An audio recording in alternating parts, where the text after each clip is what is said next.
Hello guys and welcome to my budget deck channel. Today with a little bit of a different budget deck profile, and you already see it. There's more or less budget options that you can go for. There's a cheaper way to play this deck, but there's also a way more expensive way to play this deck. So listen to my words. Like, if you're actually interested in why I choose certain cards, then yeah, I'll go through why I play certain cards, what they're about to do in this deck, what my thoughts behind them were, and what other choices you could play in this deck. So starting off with the Danger Engine, because I felt like what's Lightsworn's problem?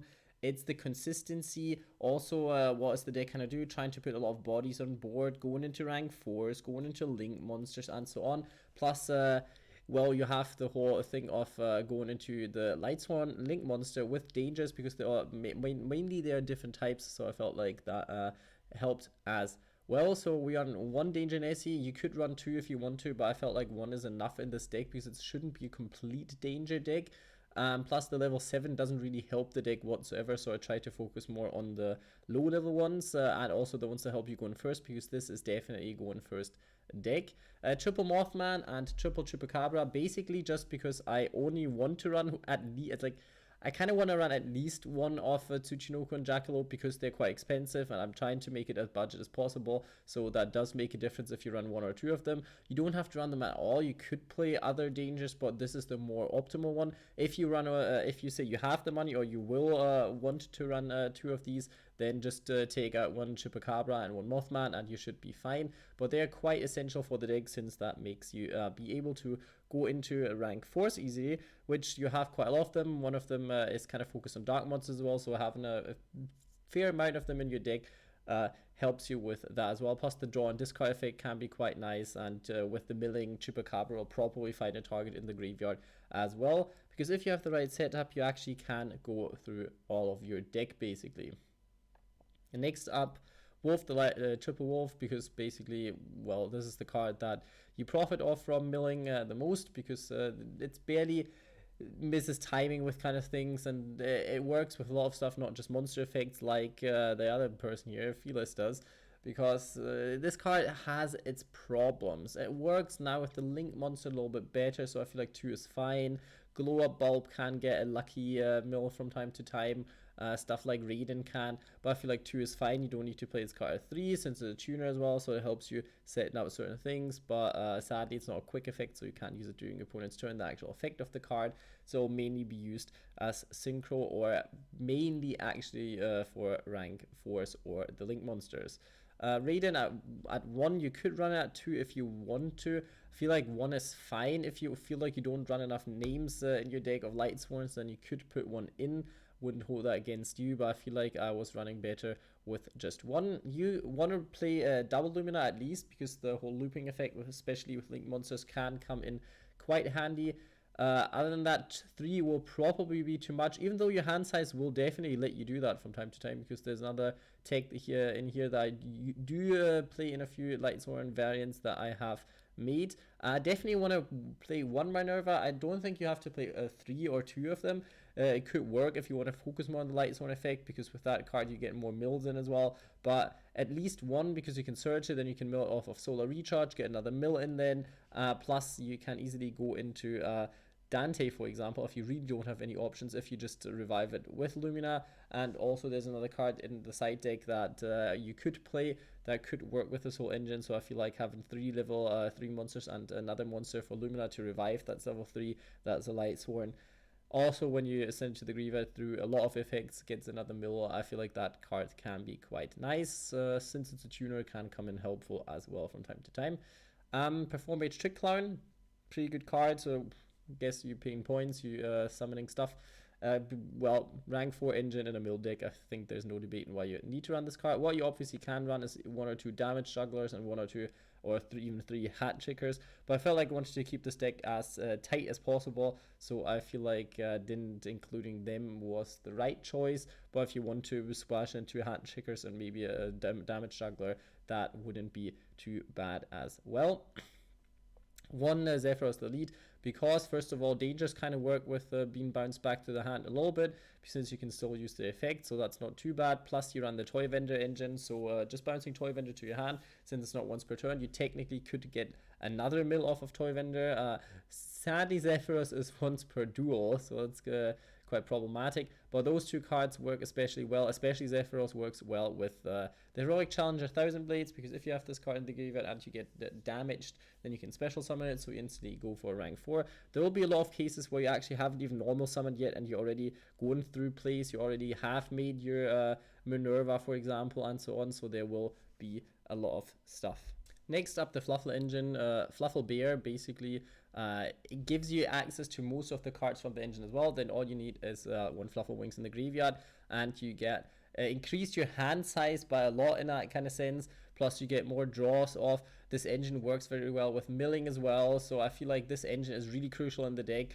Most people don't really understand what you're doing with it, so people might try to Ash Blossom that, or not try to Ash Blossom that, so it gives you multiple plays during that turn. Yeah, it kind of is annoying because of that hand trap that stops the ghost spell that stops that. But other than that, I feel like that monster being level 3 can help you with certain things as well. If you draw it from the toy vendor, you can actually special summon monster from your hand. That can come in handy with help when you're setting up a board. So all in all, I think deck thinning and whatsoever, this kind of combo, like this, the whole engine is really good in Lightsworns. I would say it's nearly as good, if not even better, in this deck than it is in actual the Fluffal Frightful deck. So I feel like definitely want to run that. Plus it includes HM Sabers, which you can search, which helps you, first of all, if you already milled through your whole deck, helps you to keep always one card, and you could still try and win the duel with one card, being constantly able to shuffle it back and draw it again. So that actually has done a pretty good job for me so far. Plus you can go into certain things like it helps you going into level 7 synchros because of your 3 tuners are level 4, helps you go into rank 3s, all that kind of stuff. Plus it's a dark monster, so that can help with the dangers as well for going into Curious. Glow Up Bulb, easy. I mean, you don't have that many targets really for it to use it for Synchro Summon, but Link Karibo can help. You could technically with Curious and Link Karibo go into Avramax if you want to play that card, for example. So there's a lot of things. It gives you another mill, gives you another monster on board. It's a thing that you could play, and I feel like it's neat to play and still helpful in my opinion, especially for Yugioh and whatsoever. Fluffal Wings, already explained that, pretty neat. Tried to play the deck with 2 Fluffal Wings at one point, but I felt like you didn't get to go into the engine that often. Like as it stands right now, 8 out of 10 times I actually get to resolve basically the whole draw multiple cards and increase your hand size by like the stuff, because if you get this effect off, you draw 2 cards, then send a toy vendor to the graveyard, and then get to add another Fluffal card or the HM Sabers to your hand, so you actually plus off of this so much. And if you do that passively while just milling them by random through your Lightsworn effects, that can create a massive hand advantage turn 1. Solar Recharge, don't think I have to say much to this card in a deck with Lightsworns. I don't run that many Lightsworns cards. I run 9 monsters, which is already, I feel like, more than most people do in their actual Lightsworn decks if it's not a pure Lightsworn variant, which on a competitive level, you know, pure Lightsworns are, yeah, not as strong as they once were possibly. Foolish Burial, well, there's enough targets for that. You could even send your Fluffal Wings to the graveyard if you really want the draw. Other than that, probably Zephyros, Trick Cloud, Thousand Blades, all those kind of cards.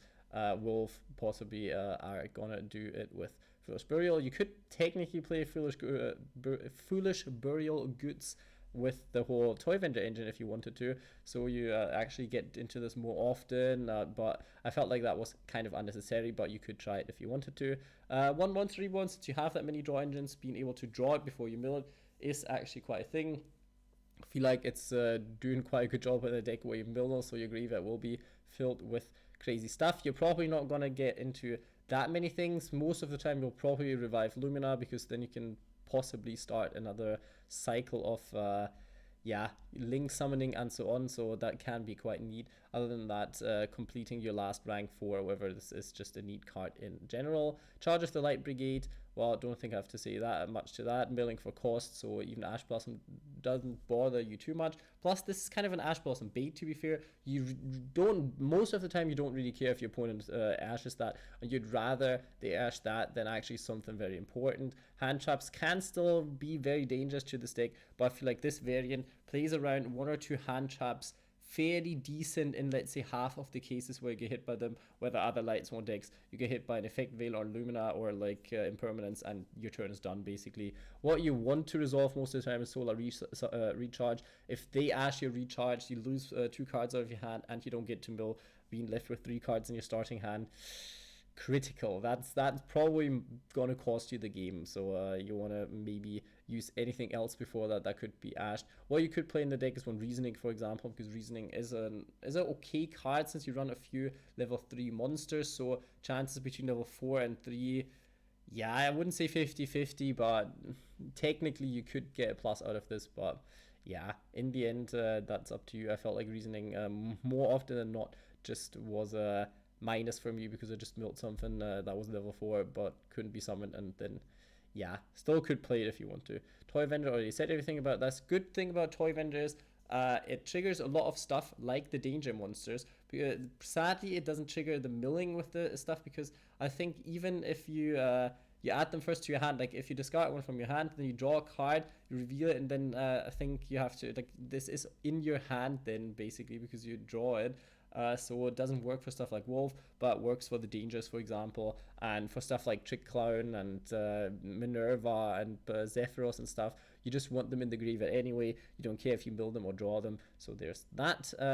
Obviously, for going first, if you're going first, this deck works a little bit different than going second. You can you play the game for long enough to know which synchros you should play if you go in second, which synchros you play when you go first. Level 7, Dawn Dragster, basically one of the better ones. Naturia Beast in this deck, accessible with 1,000 Blades and a Glow Up Bulb. Yeah, sounds pretty specific, but you'd be surprised how often you can get it. You could even in the side deck run stuff like Hat Checker, so you could go into Naturia Beast more often. If you're playing against Sky Strikers, that's probably your best out to that one. Tornado Dragon works against all kinds of decks, even could make it against Salamangreat, so I feel like this card can be pretty nice. Baguska is just if you happen to not get anything else but a rank 4 first turn because you eat like 2 hand traps, then ending on a Baguska is annoying, but let's just hope your opponent can't get around it with the remaining cards in his hand. Minerva, pretty strong, obviously stronger the more Lightsworn cards you actually run in the deck, so I try to bump up the count of them a little bit. I feel like it's okay how it is, but 2 or 3 more, it wouldn't hurt to actually get the effect off then and actually get into draws. Abyss Drello can be devastating for some decks, so this is definitely a card you want to run in a rank 4 deck. Which card I felt like was quite neat in this deck is actually Dugaris, where at one point people were like, oh my god, that card's crazy, and then nobody ever mentioned this card again. I feel like the whole skip your next draw phase thing can be super nice, especially if you don't want to deck out yourself. So technically, the whole draw 2 cards and discard 1 card helps the deck pretty much. Special summoning 1 monster from your graveyard defense position can be quite a neat extender as well. So going into this card is a choice. It's not a have to do this at one point, because technically if you already normal summon, sometimes draws don't really help you that much either. Summoning a monster back, there's only a handful of monsters that you actually are that useful for you on the board that you could do stuff with them. Again, Lumina being one of them, for example. But yeah, I think it's a card that can get you out of tricky situations, but not a card you want to resolve every turn. Evil Swarm Nightmare, since you play in the 3 of Chupacabra and Mothman, and this card can be quite devastating against a lot of decks since this effect isn't even once per turn, so you can stop your opponent from going into crazy link stuff, can hit stuff like Marincesses possibly, can hit stuff like Salamangreats a little bit. There's a lot of decks, Thunder Dragons, that possibly might struggle with this card's effect, so I feel like this card in this deck is quite neat. A card that I decided on, which you could but you don't have to, the budget option, or like I think the option that most of the time makes more sense is technically the Tri-Edge Levia, but the more danger to Tsuchinoko and Jackalope you play, the better this card is in comparison to this one. But this one technically is some kind of negate a disruption, but play whatever rank 3 you want. I just felt this card sometimes comes in handy, possibly, not sure. Could technically attach it to your rank 4s, because you will go for a lot of rank 4s. There's some well, that could help you in a sense. And Dante, the effect you have to watch out a little bit because it's milling for cost, and that causes certain problems with certain cards, but getting stuff into your graveyard, stuff like Toy Vendor or whatever, doesn't care about this. So if you don't have anything else to start your plays with, Dante can actually help. Skull Deed, well, Sayuja, pretty neat card in a deck that spams random monsters. Curious for milling, Nightmare Phoenix, obviously, you know why. Beat Cop for the generic one, and Link Kuribo for the level 1s. You could play 1-for-1. Don't think you have the best level 1 cards in this deck, so I felt like getting rid of 1 card in your hand can be more annoying if it then gets ashed and stuff like that. So I feel like not super good. What you could be playing is level 8 Synchro. If you have it, Borrowed Savage Dragon, obviously a pretty strong card if you can afford it. If you can't, against certain decks, Crimson Blader can be better than you think it is, especially Thunder Dragons or the Dragon decks in general. But other than that, yeah, I don't know. It is a situational good card, but you know, Siphon Omega also a card that you could run, plus the Perform Mage engine is a thing as well. Hope you enjoy this deck profile. Try it out for yourself. You can actually make crazy turn 1 boards with this deck that you wouldn't think you could do. Dark Ruler no more is not your friend with this deck. I'm saying that much. Other than that, leave it a like, comment, subscribe, do whatever other YouTubers tell you to do. But first of all, have a good day.